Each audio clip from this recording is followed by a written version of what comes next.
பிடிக்குதோ அந்த மாதிரி பொண்ணை நான் தேடி கண்டுபிடிச்சிட்டேன். நாளைக்கு நம்ம அந்த பொண்ணை பாக்குறதுக்காக கூத்தானூருக்கு போறோம். சரியா?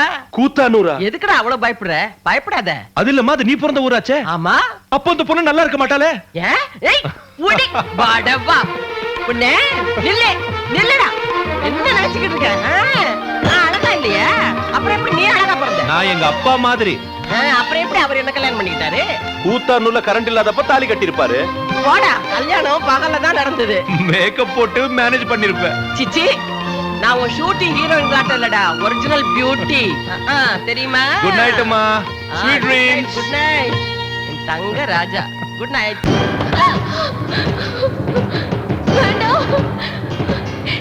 ஐயோ வேண்டாம். ஒண்ணு பண்ணிடாத. வேண்டாம் ப்ளீஸ்.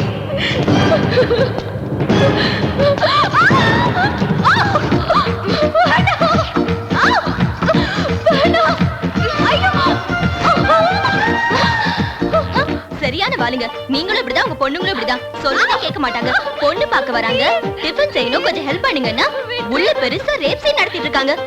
எதுக்காகடி இப்படி அவளை அழ வச்சுக்கிட்டு இருக்க? அவளை விட்டுடு. உன்னை என் அக்கான்னு சொல்லிக்கிறதுக்கே வெக்கமா இருக்கு. பட்டிக்காட்டு பொண்ணுனா இப்படிதான் இருக்கணுமா? என்னது இது? நகை. வாட் நகைங்க? வாட் நகைங்க கிகைங்க? மாப்பிள்ளை பெரிய ad film director and also hero. அப்புறம் பெரிய சிட்டில இருந்து ஸ்டைலா வராரு. உன்னை எவ்வளவு அழகா அலங்கரிச்சுக்கணும்னு உனக்கு தெரியாதா? தெரியாது. இப்ப தெரியும்.